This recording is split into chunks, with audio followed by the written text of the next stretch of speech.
The Democracy Forum brings you another not-to-be-missed webinar, Energy Security in a Warming World, Perspectives from the Global South.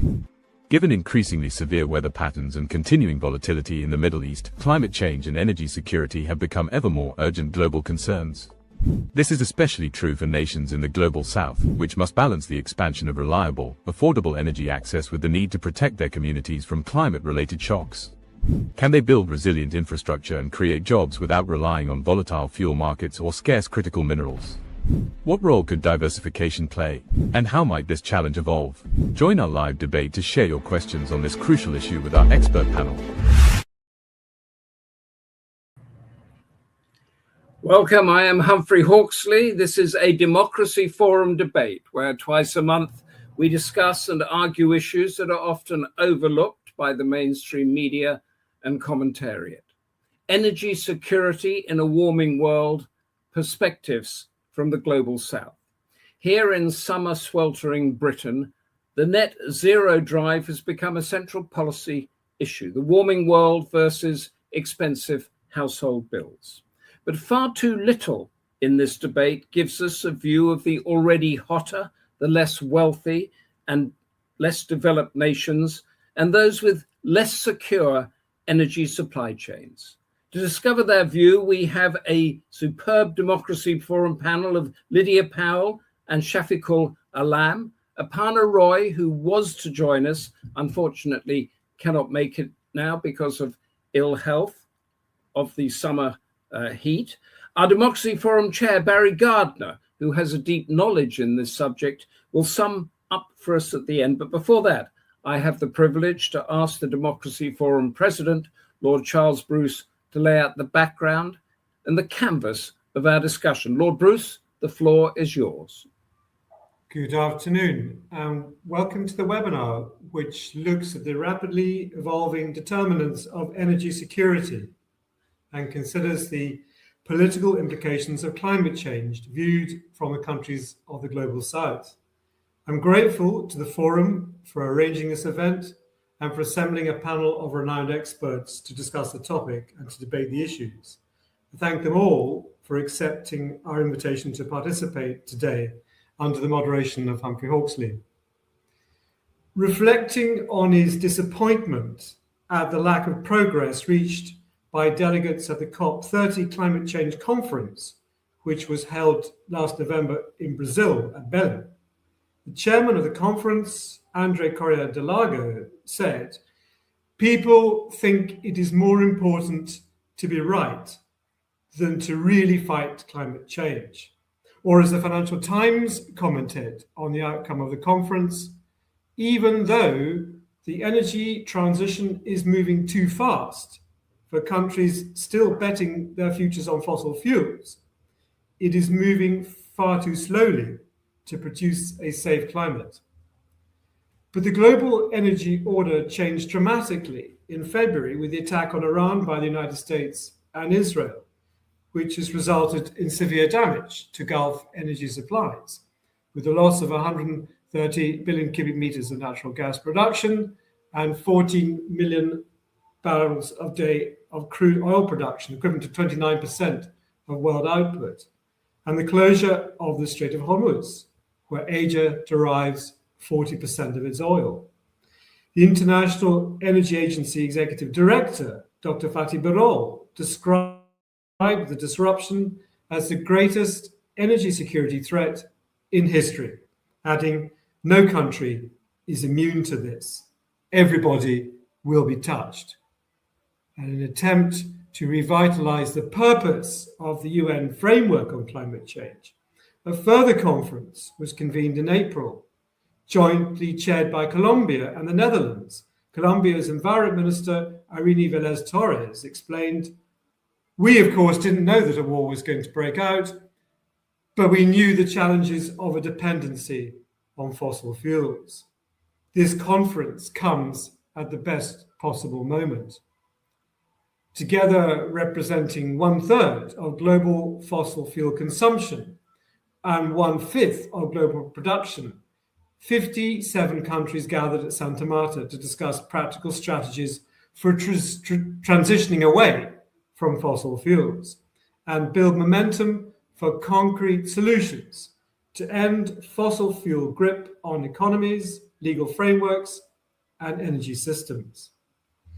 But as Alan Beattie, the Financial Times senior trade writer, explains, I quote, "It would be better for the world to include the efficient and predictable carbon pricing model pioneered by the European Union, at least as part of the climate change mix.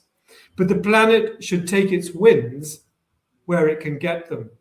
The best immediate hope for emissions reduction is China, ironically a vast consumer of coal that has frequently resisted binding carbon targets. Its accidental co-spirator is President Trump, an outright climate change denier. And as data shows, sales of green tech have shot up to replace demand for oil. Thus, the increase in oil prices from the Iran war has acted as the world's most unexpected carbon pricing scheme, with President Trump being China's best salesman. Well, thank you very much for choosing to watch our webinar today. And if you have any questions or queries, please pass them to the panel through the chair.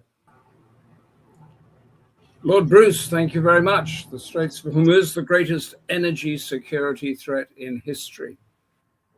Our first panelist is Lydia Powell, Distinguished Fellow at the Observer Research Foundation Center for Resources Management, whose academic research focuses exactly on energy and climate change, examining links to poverty, securing energy supplies, and when and how this can lead to conflict. She edits the ORF Energy News Monitor and is a frequent contributor to articles on energy policy pricing and regulation. So, the perspective from the Global South, Lydia Powell, what is it? I would just start by saying that I will modify the title slightly, Energy Security in a Warming and Developing World. The reason I say this is about 84% of the global population, which is about 6.7 billion people, with incomes less than $14,000 per year, are bearing the brunt of climate change, but they have to develop as well. Their energy consumption per person is way below global averages. And so I would say that dealing with global warming, climate change, through energy transition cannot mean transition away from development. The global north, which I just mentioned, is only 16% of the population, about 1.6 billion people. They have an abundant energy system, and all they have to do is optimize their existing system, which means mainly a qualitative change. For the global south, the energy system is still being built, and they are told that they should build it differently, though nobody really knows how they should do it. They have to go through a qualitative and quantitative transformation, which is very different from what the global north has to do.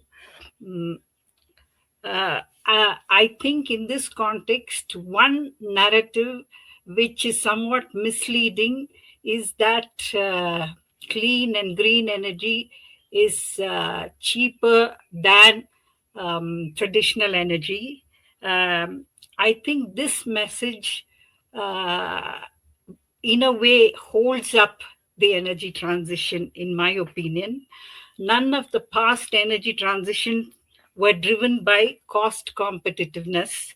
The first major transition during the Industrial Revolution in UK, 1500 to 1900, UK shifted from biomass to coal and later gas and oil. It was a quantitative as well as qualitative transition. Actually, the development of technologies at the supply and demand end drove the transition, not cost competitiveness. The second significant transition from 1900s to the present was also a quantitative and qualitative energy transition, shift from coal to oil and gas, development of steam engines, internal combustion engines, electric motors drove the quantitative changes in supply and relative shares of fossil fuels. Share of oil and gas increased at the expense of coal. So it was not the scarcity of coal that led to the introduction of more expensive oil. It was the technological shifts at the demand end, with consumers wanting convenient and clean energy for car, radios, televisions, and so on, that drove the shift from refined petroleum to grid-based energy forms, that is electricity mainly and natural gas. So actually the cost to consumers was above those of alternatives. So I would stop here saying that rather than trying to spread the narrative that clean energy is cheaper, at the generation end it is cheaper, but at the system level it's more expensive, which makes the qualitative transition for the global south very difficult. And so different financing mechanisms have to be developed, and this should be taken into consideration when narratives on energy transition for a warming and developing world are promoted. Thank you. Lydia Powell, thank you very much for that. Fascinating point. We're talking about energy security in the title. Just talk about energy insecurity. To what extent is that a big issue? I would talk about energy insecurity at the national level and also at the household level. At the national level, energy insecurity can be handled by increasing supplies. I think traditionally in the global south, particularly in India, rationing of fuel was the mechanism that was used to cope with energy insecurity. At the household level, energy insecurity, which I interpret as lack of access to modern energy, persists. To give you an example, I think half the households in rural India still use firewood and biomass as fuel for cooking, which is a form of energy insecurity driven by economic circumstances of the household. At the national level, energy insecurity is mostly interpreted as energy that comes from outside the territory of the country. So imported energy is seen as a form of energy insecurity, and most of the policies implemented try to reduce the quantity of imported energy. So, for example, oil is substituted with other forms of energy. Electrification of transport hasn't progressed as far. In the least developed and the very poorest countries, are we wrong to make this difference between renewable energy and fossil fuel energy? Because their thinking is simply on energy, that they need to cook and they need to get from A to B. For them, I think the poorest household, it is any energy as long as it is affordable. So I would say that the poor, for the global south and households who cannot afford energy, energy needs to be affordable, number one. I think that's very important. I'll give you an example. During the current crisis, when the primary cooking fuel in Indian households, LPG, liquid petroleum gas, became scarce, the country rationed the supply of LPG. They diverted fuel supplies from industry to households. However, since the price increased, many households went back to using firewood and biomass. Okay. So affordability is a critical parameter. And in the West, we don't really understand this. It's not part of our debate. Margaret Barry in the audience here has a question. Are current renewable energy supply chains just a new type of resource colonialism? Not necessarily. I think to a certain extent, import of, though the energy itself is free, the technology to harness it is very often imported. So I wouldn't say that it's a form of colonialism, but it is a form of control. But it is an idea which is promoted by technocrats. I would say it's democracy doesn't decide the energy choice. Technocracy decides the choice. So that way, I would say you can call it intellectual colonialism. And a point you raised earlier, a question in from Rimjim Sud.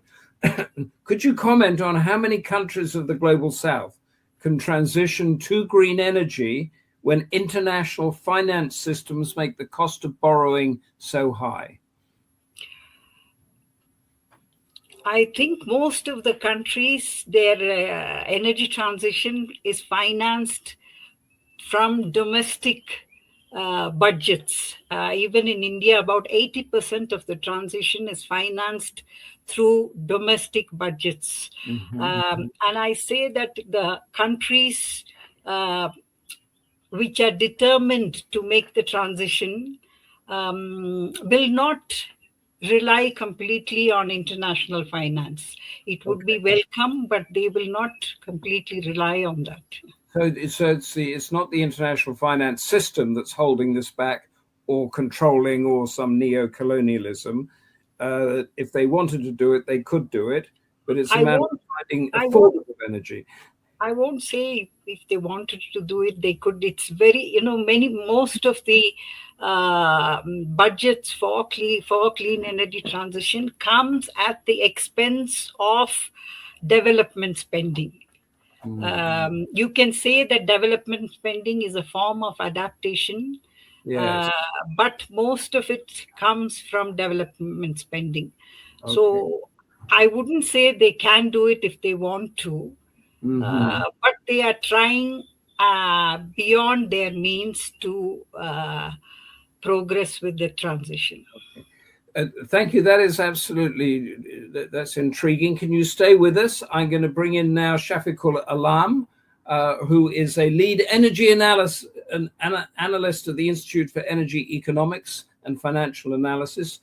His interests center on renewable energy, energy efficiency, climate finance, and policy instruments that spearhead the clean energy transition. He's a familiar face and name on Asian and international platforms and is the recipient of the International Climate Protection Fellowship from the Alexander von Humboldt Foundation in Germany. So, Shafiqul Alam, global warming and the Global South, give us your argument. I think you are muted. Sorry. Thank you. Thank you so much for inviting me to this discussion. And chair of the session, president of the Democracy Platform, fellow panelists, and the ones who have joined online. Good morning, good afternoon, and good evening as applicable.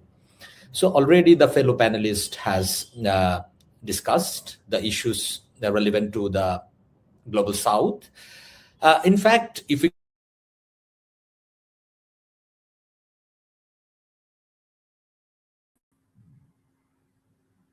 do we have a frozen Shafiqul Alam who was about to put us on tenterhooks as to what he's going to... If we do, we'll go back briefly to Lydia until... Lydia, you are with us again. Thank you so much. And I was going to say to you, Shafiqul Alam's got some technical problems. Is just... because here in Britain, net zero is a big debate here, and we have deadlines and all sorts of things, and the argument is about our household bills and that. the commentariat here talks about China and India and all these big polluters. How much is that an incorrect or unfair platform of the debate? Definitely, it's an unfair characterization of the global south. I think the stock of emissions in the atmosphere, which is responsible for climate change today, I think India is responsibility is less than 3%. That is historic responsibility. Current energy consumption in India is way below a global average, and the emissions is also way below global average. It is about 1.5 tons per person. It's way below global average. I think the size of the country with 1.4 billion people who consume very little energy adds up to a big total. And I think the quantitative sum is used to portray countries in the global south, especially India, as a big polluter because its coal use it is dominant in power generation. About 70 to 75% of power comes from coal. But if you look at coal use per capita, many of the Western countries consume more coal than India per person. American coal consumption per person is higher than that of India. America, in fact, generates more power from coal. If you just take the electricity generated, it's larger than that of India. So, because it consumes so much electricity. But since India's electricity pie is dominated by coal, it is portrayed as a big polluter. Of course, it is number 3, but it's because of the size of the country, not because we consume too much. We actually consume too little for decent living. That is Peter Cornish, who's in the audience, has a question. How do we secure the resilience of energy grids against intensifying climate-driven hazards like floods and I guess heat waves and other things like that? How do you secure the grid? India has so far been very good at handling grid imbalances. Though we have, we do have a national level grid, there are a lot of complications, weather related, climate related, and we haven't had so many collapses that one would expect in such a large country. I think one reason for this is though it is interconnected, different parts of the country can operate on different parts of the grid. So decentralized grids can cope with weather-related disturbances much better than a completely integrated grid. Any fault is isolated immediately, and the rest of the country doesn't lose power. So I feel decentralization of the grid, which is probably happening in some places because of decentralized generation, is one form of resilience. If you have village level mini grids, they will be more resilient to weather-related disruptions. And outside of China, who we know is forging ahead on renewable energy stuff, is there a global south or developing nation that is pioneering a way on a particular technology or a way forward? Or is it just China? It is mostly China, but there are certain countries whose resource endowment allows them to be to have greener energy systems than some other countries. One example is Brazil. The high share of hydropower and the use of biofuels in transportation has given it a privilege in becoming a greener energy country. There are some other South American countries which have abundant hydropower resources, which can become green much faster than India. India, unfortunately, doesn't have such a large hydropower endowment. So in India, sorry to interrupt, but India, unlike China, India is not pioneering new technologies into renewable energy. I think Bangladesh was beginning to. I don't know where it is on that, but because this means that China is dominating the market, it will have a monopoly. As a producer and exporter of technology, I think China is dominant and it's far ahead of others. But India, as a consumer and user of renewable technology, I think India is doing much better than what one would expect from a country with very low incomes and very scarce resources. So India has a very ambitious target for increasing renewable energy, 500 gigawatts. I think Shafiq is online now, so he would be able to tell you more about that. Thank you so much for giving us even more information, insight, and things to argue about. Shafiqul, thank you so much. You were about to begin. Please begin. No, did I? I mean, when I was out, I mean, I thought I was here. Right at the beginning, we didn't hear anything. You froze. So start again, and okay. We'll pick you up and push back against you. Off you go. Okay, sorry for that. So the point is, this geopolitics-led disruption. Before this, what happened? This Ukraine-Russia crisis. The discussion was more related to energy transition to spearhead, climate change mitigation and achieve net zero emission. However, following this Ukraine-Russia crisis, followed by Middle East crisis, the discussion is taking shape towards energy security. Of course, this energy security thing was there already prior to this disruption, but it is taking the center stage now. Why it is? This is because a country like Bangladesh, which relies on imports for more than 62% of its primary energy. Because of this Middle East crisis, the LNG cost has significantly increased. So, for example, Bangladesh had to spend additional $1 billion just to secure 3 months LNG, and which is only 1/3 of its total annual gas consumption. So if we consider that, energy security is now ever important. And considering this, the Bangladesh government has drafted new renewable energy strategy document with enhanced ambition.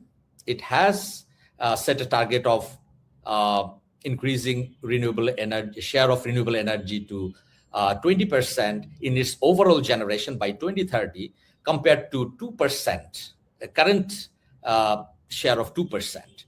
So it will require significant efforts, but we see that it makes sense to enhance this renewable energy capacity. At the same time, a government has offered incentives for renewable energy, particularly the distributed ones like rooftop solar, to scale this up quickly. Besides, the government has offered incentives for electric vehicles, charging stations to rapidly electrify the transport system. This also makes sense given that Bangladesh significantly relies on imported oils, that particularly the crude oils that is heavily for that Bangladesh heavily relies on the Middle East countries. On the other hand, it relies on Singapore, Indonesia, and other countries for diesel. Because of Ukraine-Russia crisis, the Brent crude price significantly increased. After a brief spell of average price of $73, $70 to $73 per barrel, it again increased to $84, $85. That means other products, refined products will be expensive. However, one thing is more important to consider, that diesel is significantly has become significantly expensive, because the diesel market does not follow the price trend of Brent crude. Market is very tight. It has limited flexibility. And because of that, Bangladesh had to pay significant subsidy during March, April, and May. And as a result, the government had to increase price of different fuels. At the same time, it had to increase electricity tariff in June. Because of this electricity tariff adjustment, I see that the clean energy, particularly distributed systems like rooftop solar, is financially more compelling now for industries. Similarly, it is financially compelling for households with higher energy consumption. Similarly, this higher tariff will induce the adoption of energy efficient technologies, both in industries and households. I see that there is a compelling financial case for them. So, highly import dependent Bangladesh now is considering significant transition towards renewable energy. At the same time, this higher tariff will induce the adoption of renewable energy and also energy efficiency and electrification because of incentive. At the same time, Bangladesh will require significant international support for technology transfer and also financing of its energy transition. And given that Bangladesh relies on imports for clean energy technologies, so international support will certainly be pivotal in this regard. And if we consider the current state of financing, international financing or the foreign financing in this energy transition space, I would say MDB's financing is playing an important role in some of the projects. On the other hand, private sector is playing a critical role in particularly these utility scale renewable energy projects and also the rooftop solar projects in industries. Besides, the government is also contributing to this transition. However, since the government has significantly enhanced its ambition to make this to translate this ambition into reality, we will certainly need international financing support. At the same time, if we consider the South Asia region as a whole, so I would see that there is significant potential for regional cooperation. Bangladesh, India, Bhutan, Nepal. Already bilateral cooperation exists between different countries. For example, Bangladesh, India, Bhutan, India, Nepal, and also other cooperation between Bangladesh and Nepal via India. So this already exists. And there is also further potential to enhance this cooperation. If we can enhance in the foreseeable future, and then the South Asia region can in fact accelerate the energy transition further at a faster scale, at a faster rate and scale, and it can also significantly shield the region from this global supply disruption and price volatility. So what I see, I would end with a comment that we need to co-create this energy transition. And also, one thing we need to remember, as the saying goes, the Stone Age did not end because we ran out of stones. Rather, we transitioned to better solutions. Similarly, clean energy and energy efficiency offer the same opportunities for us.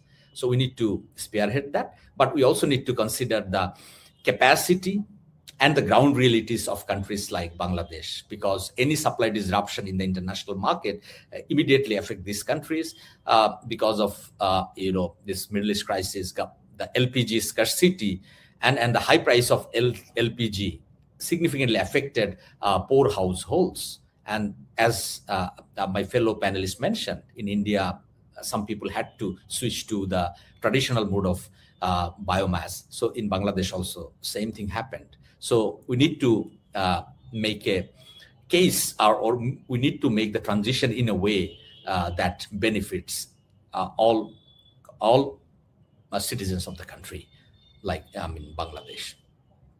I'll stop there. I think that's very. I mean, but Bangladesh is one of the countries that's cited often on the climate change threat.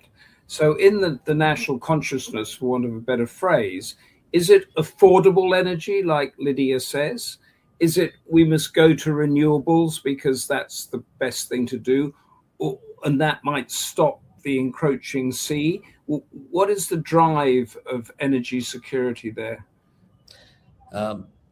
For Bangladesh, if renewable energy, I would say it's a cheap source, but it also has different perspectives. For example, industries that rely on grid power, so it's expensive for them.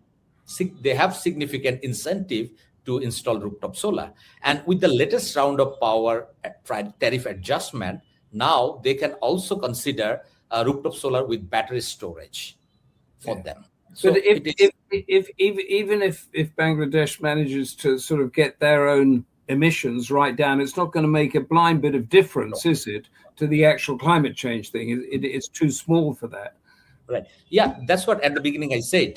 This for Bangladesh, the more rational is energy security. It's not the climate change mitigation. However, this mitigation initiative will eventually provide financial benefits to the people as well. For example, industries can save money because these export-oriented industries, they also need to remain competitive in the international market. For example, the apparel sector, not only they need to reduce cost, but also because of the ESG requirements of different buyers in the international market. I want to bring Lydia back in now for both of you to answer a couple of questions. But basically, Shafiqul, do you agree with Lydia's viewpoint? We're looking at the view from the global south perspective, that affordable energy is the most important criteria, and that the whole renewable, solar farms, wind farms, gas, coal, whatever, that becomes irrelevant against that criteria. You agree with that? Yes, affordable energy is the prime concept, certainly. However, there are also other conditions. For example, the fossil fuel-based system in Bangladesh, in many cases, is highly subsidized. We also need to factor in that in this discussion, because Bangladesh's power system is highly subsidized, and despite this tariff adjustment this year, government will still have to pay more than $3 billion as subsidy to the power sector. Okay. And this is not only the standalone case, because the government increased tariffs 4 times in 2023 and 2024, total 4 times. Even then, government had to pay more than $4 billion in the fiscal year of 2025 as subsidy to the power sector. Lydia, do you agree with the thrust of your fellow panelists' argument? It is true that we subsidize energy provision to poor households and to farmers. That's the case in India too.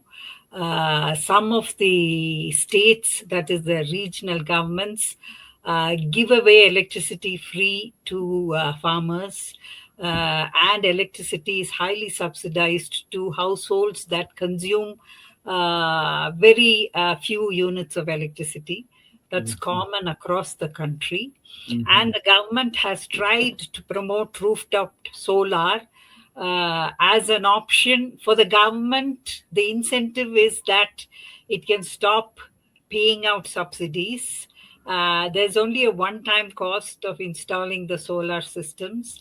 So the government offers certain amount as a grant free, and then the rest of the amount the household has to borrow. So the success adoption rate of the rooftop solar scheme for households has been less than what would one desire. I think the complexity in navigating bank loans makes it very difficult for the household to adopt a decentralized system where his transaction cost, his or her transaction cost in terms of mobilizing the loan, arranging for repairs, installation. It gets So back to much time. it gets back to the economics of it all. But Yeah. question for both of you: in Asia, or let's say in South Asia, which country is the furthest ahead in moving towards renewables? Shafiqul? I think perhaps Sri Lanka. Sorry, Lydia, what was that?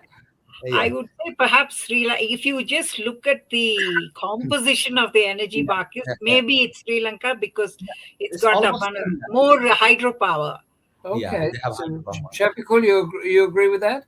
I mean, India, Sri Lanka, and Pakistan, almost similar share, I would say. Almost similar share. So what happened, if I say, in India, it's a case of persistent efforts, right? In the last decade and a half, persistent efforts from the government and the private sector and different stakeholders.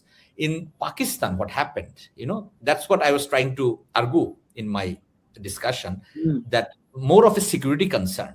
So after the Ukraine-Russia crisis, Pakistan increased the tariff of their electricity perhaps 17, 18 times because of high subsidy burden and high import bills. The government was unable to import fossil fuels. So what the people did, they ultimately installed rooftop solar. So in the last 2 to 3 years, there is a massive boom, a record boom of rooftop solar in Pakistan. So that has increased the share of renewable energy in their overall electricity system. On the other hand, Sri Lanka's system, the demand is less, and also, they have hydro. Altogether, these three countries has almost similar share. Okay. A question I'm going to give one to one of you, one to the other, but pitch in if you want, from Anand Tomar. How do we prevent green energy projects from displacing indigenous communities? Lydia? I think this is a big challenge in India and probably in other parts of South Asia because green energy the land requirement is quite high.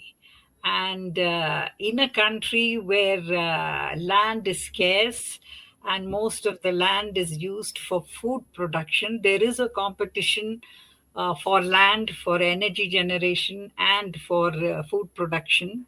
For indigenous communities, I think one option which is being tried in India is to have farmers install solar panels in their agricultural land and become energy entrepreneurs. They start selling energy to the grid. So they mobilize solar energy, and if the solar panels do not interfere with the agricultural practices like irrigation and so on. In fact, solar panels can also contribute towards irrigation. I think this is a model which can prevent green energy from displacing local communities. Shafiqul, do you agree with that? Yeah, of course. This is one of the ways, certainly, because Bangladesh is also a land-scarce country and heavily dependent on agriculture. But another option is also government can earmark land where these projects can be implemented, particularly the land that is owned by the government. So that can be earmarked, and then there can also be project can be implemented.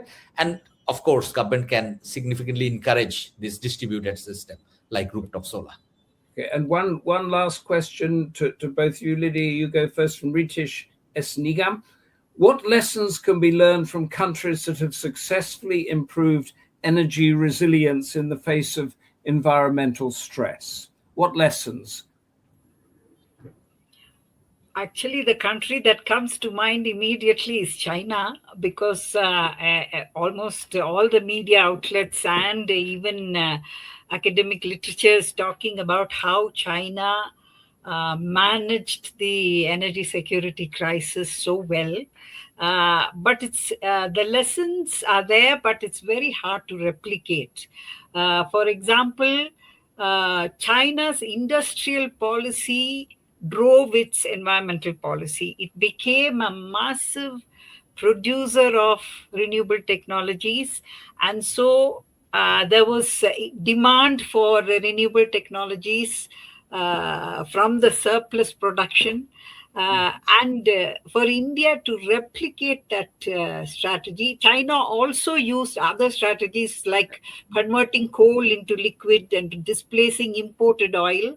All these are very difficult for a country like India to replicate. I was going to say, China, of course, has made great success, but it's an autocracy, isn't it? So it can do. Shafiqul, do you agree with Lydia that China has forged the way under its autocratic rule? No, that is, I mean, okay. But what I feel, the transition lesson, I think it is country specific. It has its own circumstances, and the country can choose to follow its own path. For example, the Vietnam's transition. So it had its own way, like during the pandemic in 2020 and 2021. So how did it happen? Because of that feed-in tariff. So it triggered that transition. In Pakistan, what happened? There's crisis. This crisis triggered the transition.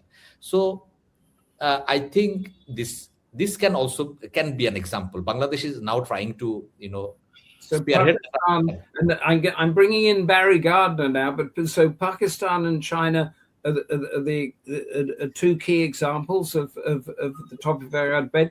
I'd like now to bring in the chair of Democracy Forum, Barry Gardiner, whose screen is blank, so I'm not sure if Barry is with us.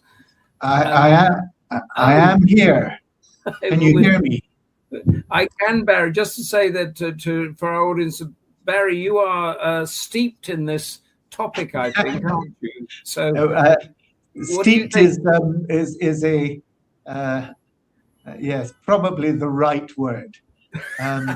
I'm trying to become visual, but it doesn't seem to be happening very much. I'll try once more. No, I don't think so.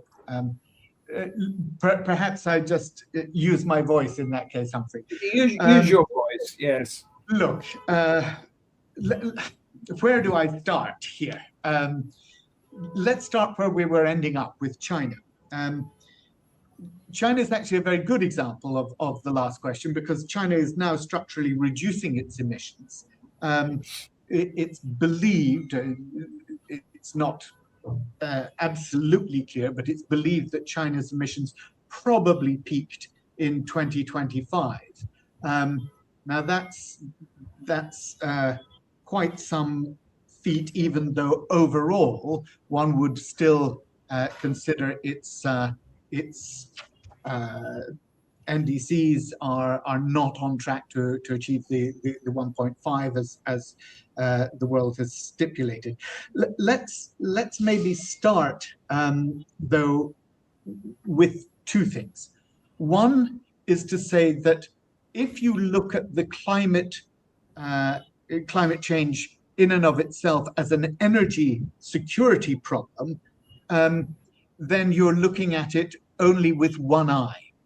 You have to look at climate change as both an energy issue and also as an ecological biodiversity issue. And that's where I thought some of the comments that were made about land use and land use change didn't quite hit the mark. I think it's really important to understand that, yes, of course, traditionally, people gather firewood, they cut down forests in order to get cheap cooking oil, get cheap cooking fuel. But there are two forms of affordability here. And you can either pay to transition to a cleaner, greener, more energy efficient and more energy secure world, or you can pay more not to transition. And this is what Mark Carney, who of course is now the Prime Minister in Canada, and who was the Governor of Bank of England prior to that, but who led the global financial world in the Task Force for Climate-related Financial Disclosures used to call the tragedy of the horizon. We're keen to see a return that is quick, but don't realize that actually the cost of what we're doing is incredibly expensive in the long run. The other thing that I would start talking about is the temperature. If you look at the most recent assessment, it would indicate that current policies, that's current global policies, are the equivalent of roughly a 2.6 degree of warming above the historic base. And that's even if every government met its official pledges, its net zero targets, we would still be heading for 2.2 degrees. So well above the 1.5 that the world agreed in Paris. And of course, this is not just a theoretical level that we're aiming for here. The reason that we're looking at that as the significant level is that if you exceed that, then you are putting, because of the heat load, you're putting more stress on your power grids, you're looking at more drought, you're hitting hydropower, you're looking at more storms tearing down transmission lines. Precisely the infrastructure that energy security depends on will become increasingly degraded and destroyed. So the IPCC really, that's the Intergovernmental Panel on Climate Change, has recognized that those impacts and energy insecurity are not separate crises. They actually are totally interconnected. Now, I thought that our panelists made important points about the inequality of energy and the way in which we have a situation where 650 to 700, maybe 750 million people worldwide still have no access to electricity at all.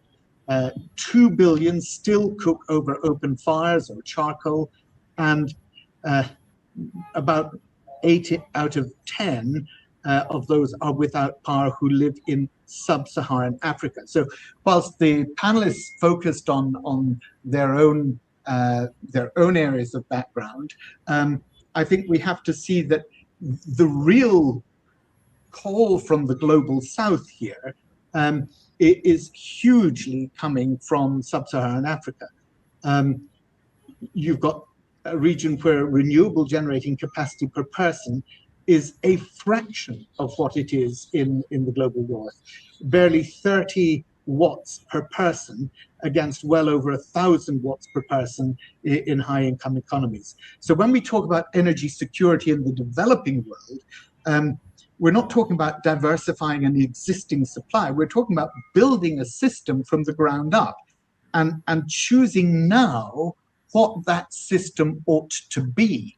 And here, again, I thought we touched on in the panelists' discussion of the importance of mini-grids. And I thought it was really important that we got to that, because actually huge transmission systems across countries are incredibly expensive to build, but they're also wasteful. You have losses in the transmission, of course, and they demand a centralized structure which cannot always be implemented by developing countries.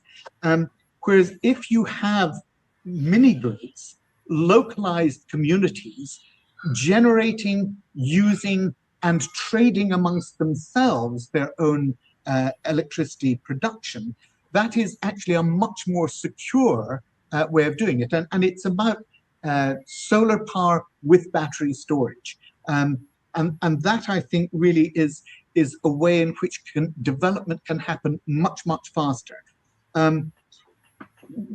There was talk about the affordability of LPG in particular. And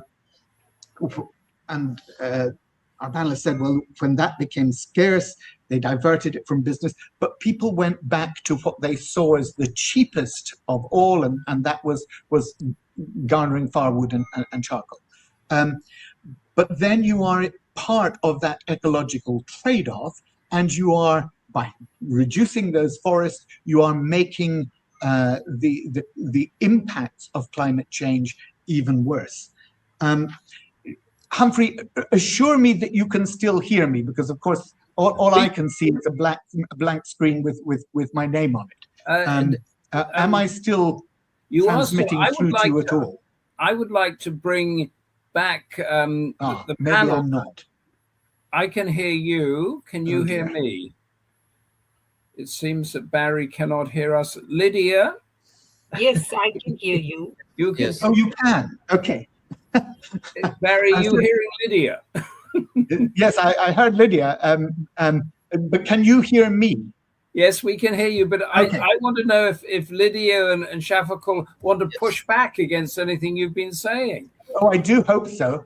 Lydia, is Barry completely right, or can you pick him up on some points? See, I think for the very poor, the idea of a future is something very complex. I think they live in very short time horizons. See, I agree with what he said. When they start using biomass and so on, they do compromise biodiversity, where you can, and I would differentiate between climate change and local environmental security there in terms of land use. But for the very poor, I think time horizons are very short. I've interacted with a lot of people from very economically challenged backgrounds in India. You come across them every day in your day-to-day life. And if you ask them what matters to you, the long term doesn't matter to them at all, because they don't seem to have a future. They don't think they have a future. They only want the present. So for them, it's this idea of affordable energy. Yes, today. Not the But vision. that is absolutely the role of government. It is the role of government to think long term, or at least not short term, but medium to long term, and to provide the solutions that are going to enable not just this generation to survive, but future generations to thrive. And unfortunately, there is no political will in many countries to do that. And Lydia, you talked about India. You said India is doing well. Look, I'm sorry. There has been progress that India has made on renewable capacity installation. That is certainly true. Certainly in 2024, it was the cumulative capacity was fourth in the world. But India has reached a turning point now, I think, in its power sector, and non-fossil fuel supplies the majority of new electricity generation in that year, 24-25, for the first Barry, time. But its reliance on coal power continues to drag on its ambition. Barry, can I just jump in there, because we are out of time? I wanted to get back to Shafiqul to ask him, is Barry Gardiner giving us a global north perspective or a global south perspective? No, it's mixed. I think mixed. One thing I would like to add there on what Lydia mentioned about the short term and long term. For example, the LPG issue, if we consider in Bangladesh, right? The electric cooking is cheaper compared to LPG. But it would be, if so many people all on a sudden transition to or switch to the electric cook stove, then there will be significant pressure on the grid. So the thing is, the government also need to consider this, because given if electricity supply is ensured, uninterrupted electricity supply, people will switch to electric cook stove, and that will be less, emitting as well. But Shafiqul, you will know that there are the clean cooking pots. They use solar. They are self-contained, and families are able to use those, and it saves the women trekking miles to find the firewood, and chopping the trees down and carrying it back. And you know how far and how much of a woman's day, her productive capacity, is used up simply in gathering fuel in so many countries. And yet we have a technology that enables them to capture the solar power and do that cooking for them. No, I agree. We are out of time for a moment. I think we've had a last one, very good. And I just want to go back to Lydia Powell. Just give us one line on the perspective of the global South, energy security in a warming world. Just one quick line. I think energy security should be thought of from both the national and household level, so that every person in the world has enough secure energy without compromising environmental security to have a decent life. National and household level. Shafiqul Alam, your final word, quickly. I would end with the hope that, with energy transition, with a properly designed energy transition pathway, achieving energy security is possible, and that can lead to, energy affordability and also ensure uninterrupted supply.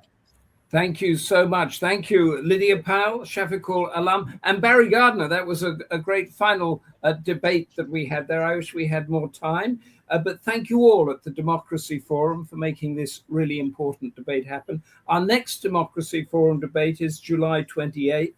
The US under Trump, a new global security paradigm.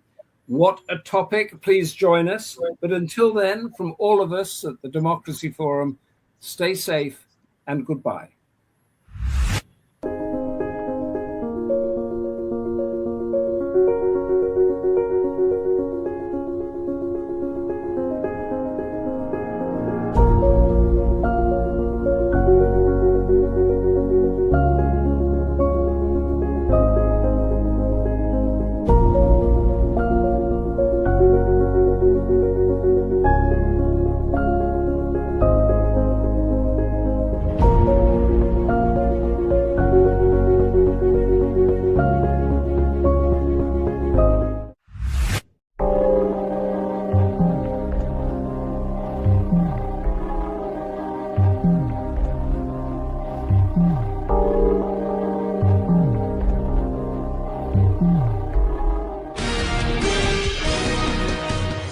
The Democracy Forum is a not-for-profit organization founded in 2009 under the patronage of Baroness Nicholson of Winterbourne. Its principal goal was to work for the furtherance of democracy, peace and the rule of law in order to counter religious fundamentalism and intolerance in our global communities. In an increasingly fractured world, this goal continues to be the driving force behind all of the Forum's activities. Lord Charles Bruce is the current president of the Forum. Since its inception, the Forum has hosted and co-hosted seminars on a wide variety of topics relating to democracy and human rights across the world. The Democracy Forum encourages academics, students, journalists and other socially and politically conscious people to attend our seminars and to participate in the question and answer session. Details are available on our website, thedemocracyforumlimited.com.